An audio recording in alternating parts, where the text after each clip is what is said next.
Welcome to Lex Hope.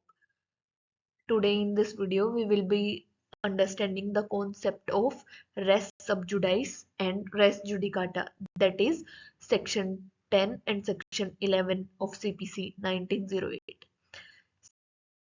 CPC 1908 में concept हैं दो, race sub जुडाइस and race judicata. ये बेस्ड है प्रिंसिपल पे कि जो सूट्स हैं उनकी मल्टीसिपलिटी है वो अवॉइड होनी चाहिए और लिटिगेशन में फाइनलिटी होनी चाहिए। डॉक्ट्रिन्स है, ये एसेंशियल है इंश्योर करने के लिए स्मूथ फंक्शनिंग ऑफ जुडिशरी के लिए और पब्लिक फेथ को लीगल सिस्टम में मेंटेन करने के लिए। ये डॉक्ट्रिन प्रोटेक्ट करते हैं लिटिगेंट्स को अननेसेसरी हरासमेंट से, जुडिशियल रिसोर्सेज को सेव करते हैं और इंश्योर करते हैं legal certainty for all the parties. Judice is given under section 10 of CPC 1908। Res sub judice का मतलब होता है एक मैटर है वो ऑलरेडी जुडिशियल कंसिडरेशन में है। सिंपल वर्ड्स में समझते हैं कि एक दो पार्टीज हैं, उन्होंने एक सूट फाइल किया है और दूसरा सूट फाइल कर रहे हैं, सेम पार्टीज सेम मैटर है और दूसरे कोर्ट में सूट फाइल कर रहे हैं, उसी कोर्ट में दूसरा सूट फाइल कर रहे हैं, तो वो सूट पेंडिंग रहेगा, उस पे स्टे लग जाएगा, उसका ट्रायल नहीं होगा। ठीक है, अब हमें समझ में आ गया तो हम लेते हैं बेयर एक्ट की रीडिंग। बेयर एक्ट में क्या लिखा है? सेक्शन 10 लिखा है, no court shall proceed with the trial of any suit in which the matter in issue is directly and substantially the same as in a previously instituted suit between the same parties pending in the same or any other competent court। कोई भी court proceed नहीं करेगा trial के किसी भी suit के trial से अगर वो मैटर इन इशू डायरेक्टली या सब्सटेंशियली सेम है एक प्रीवियसली इंस्टीट्यूटेड सूट के साथ और सेम पार्टीज हैं। ठीक है, और सेम कोर्ट में पेंडिंग है या किसी और कोर्ट में पेंडिंग है, फर्क नहीं पड़ता, बट दोनों पार्टीज सेम है और दोनों वो जो सूट है उनका मैटर इन इशू भी सेम है। ठीक है, अब एक्सप्लेनेशन दे रखी है कि अगर कोई भी फॉरेन कोर्ट में कोई मैटर चल रहा है तो इंडियन कोर्ट में भी उसी मैटर इन इशू के ऊपर सूट फाइल हो सकता है और उसकी ट्रायल चल सकती है। ठीक है, ये इस पे अप्लाई नहीं करेगा, फॉरेन कोर्ट्स वाले पे अप्लाई नहीं करेगा सेक्शन 10। ठीक है,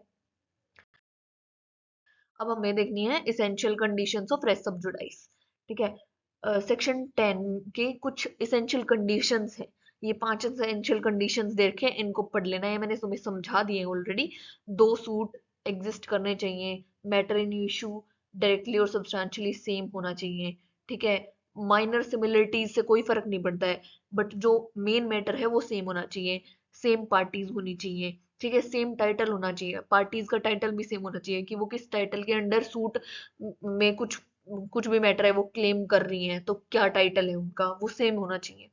earlier court must be competent, जो प्रीवियसली इंस्टीट्यूटेड सूट है ना वो कोर्ट कॉम्पिटेंट होना चाहिए। ठीक है, अब इसके इफेक्ट्स देखते हैं, ऑब्जेक्ट देखते हैं और फिर हम एग्जांपल से अच्छे से समझते हैं इसको। इफेक्ट क्या होएगा?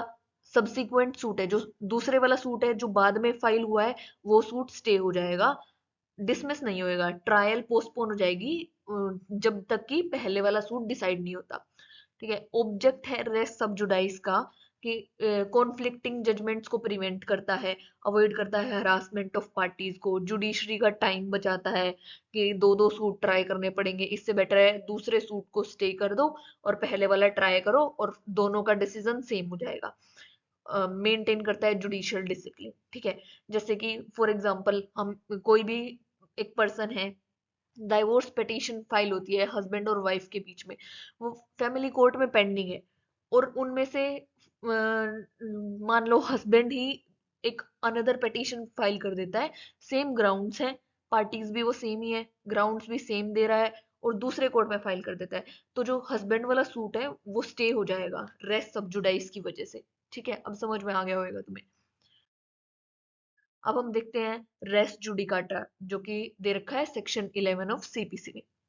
ये बहुत इंपॉर्टेंट है, इसको बहुत अच्छे से समझना, पूरी लाइफ टाइम याद रहेगा अगर एक बार अच्छे से समझ लिया तो, वरना बहुत ही ज्यादा कंफ्यूजन होती है रेस्ट जुडिकाटा में सब बच्चों को। ठीक है, हम देखते हैं डॉक्ट्रिन ऑफ रेस जुडिकाटा का मतलब क्या होता है।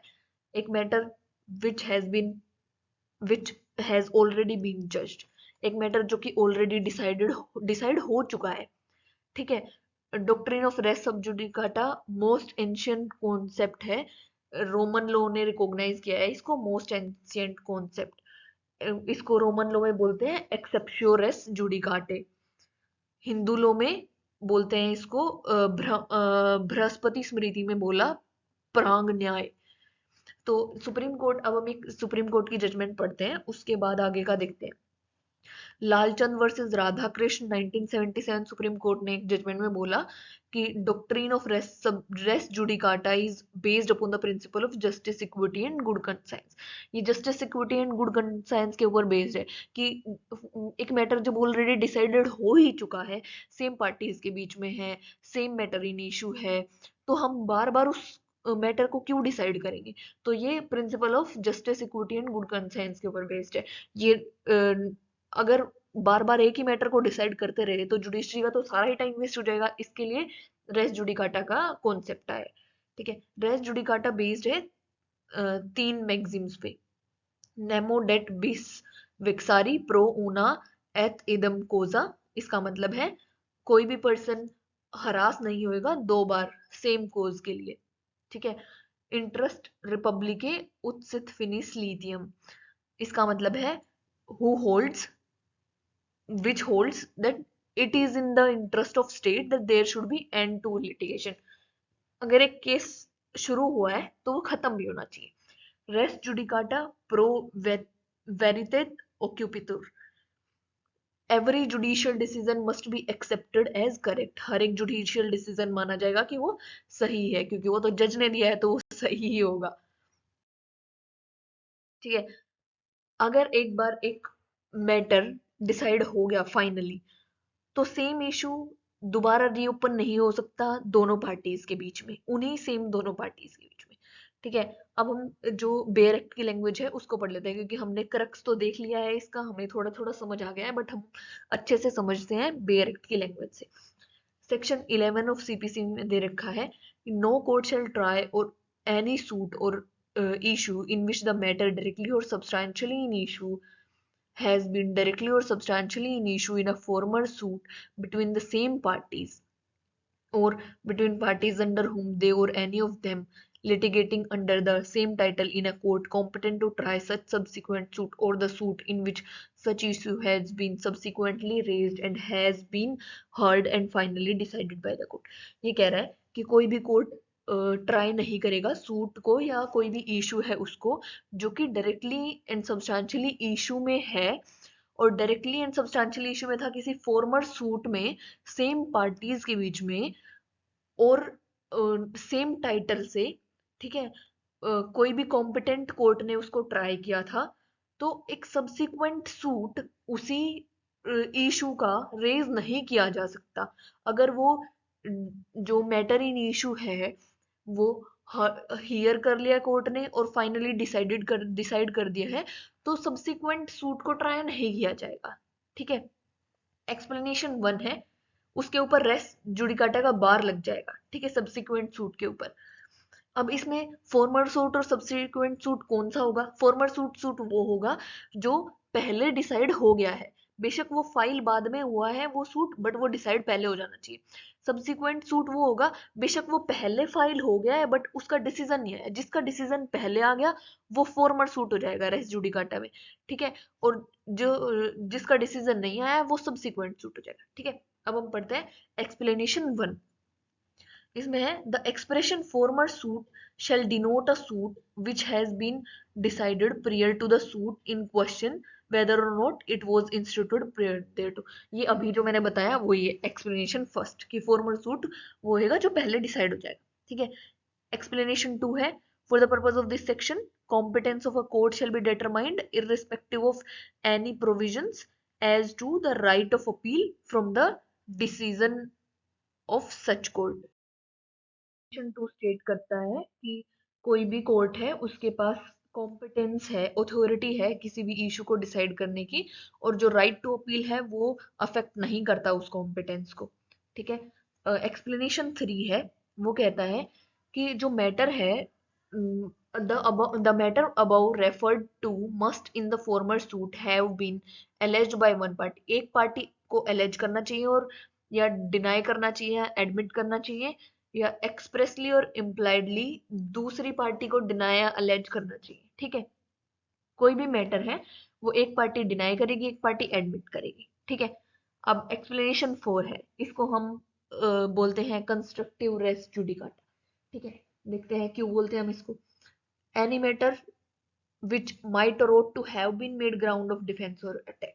कोई भी मैटर है जिसको हम ग्राउंड ऑफ डिफेंस और अटैक बना सकते थे फॉर्मर सूट में, बट हमने नहीं बनाया उसको।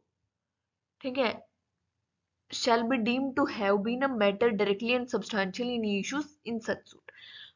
इस अगर जिस मैटर को हम ग्राउंड ऑफ डिफेंस और अटैक बना सकते थे, वो माना जाएगा, डीम्ड टू होगा कि एक ये मैटर डायरेक्टली और सब्सटेंशियली इन इशू है इस सूट के अंदर। और अगर हम दूसरा मैटर नहीं, उसी मैटर को हम दूसरे किसी सूट में उठा रहे हैं, तो हम दूसरे मैटर में माना जाएगा कि ये जो मैटर है ये ऑलरेडी डिसाइड हो चुका है, क्योंकि ये मैटर तो डायरेक्टली एंड सब्सटेंशियली इशू में था, तो ये पहले तो डिसाइड होना चाहिए था, जो कि मैटर उठाया ही नहीं गया। ठीक है, एक्सप्लेनेशन 5 में कहता है कोई भी जो रिलीफ क्लेम हुआ है प्लेंट में और एक्सप्रेसली ग्रांट नहीं हुआ डिक्री में, तो ये समझा जाएगा कि इसको रिफ्यूज कर दिया है जज ने। ठीक है, एक्सप्लेनेशन 6 है, जहाँ पे where person litigate bona fide in respect of public right और of a private right claimed in common for themselves and others, all person interested in such right shall, for the purpose of this section, be deemed to claim under the person so litigating। ये कहता है कि अगर कोई भी persons हैं जो litigate करते हैं bona fide in respect of public right या फिर प्राइवेट राइट के लिए, जो उन सब लोगों के लिए कॉमन राइट है, उसके लिए अगर लिटिगेशन चलती है, तो जो भी पर्सन इंटरेस्टेड हैं उस राइट में, उनके ऊपर be deemed to claim under the person so litigating, तो उनके ऊपर रेस जुडिकाटा लगेगा। ठीक है, उनके ऊपर वो अप्लाई होगा। ठीक है, explanation 7 है, provisions of this section shall apply to a proceeding for the execution of a decree and reference in this section to any suit issue or former suit shall be construed as a reference respectively to a proceeding for the execution of decree, question arising in such proceeding and a former proceeding for execution of that decree।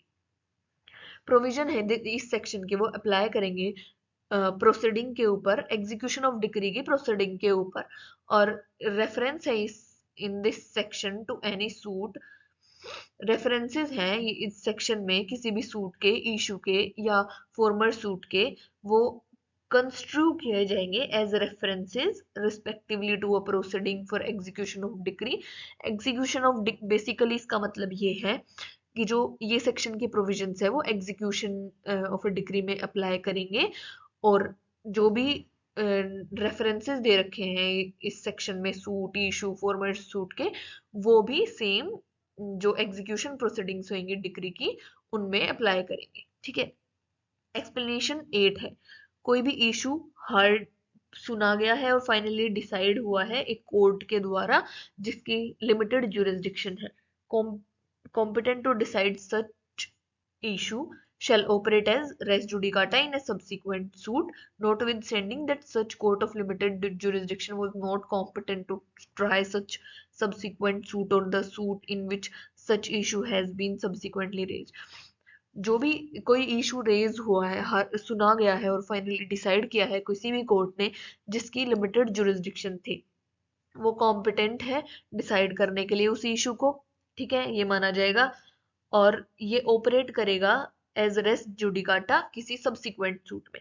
ठीक है, इससे कोई मत लेना देना नहीं है कि उस सूट की, उस कोर्ट की लिमिटेड जुरिसडिक्शन थी या वो कॉम्पिटेंट नहीं था वो सूट को ट्राई करने के लिए, या फिर वो सूट है जिसमें सच इशू हैज बीन, या फिर वो सूट में सब्सिक्वेंटली वो इशू रेज किया गया है, इससे कोई मतलब नहीं बनता है।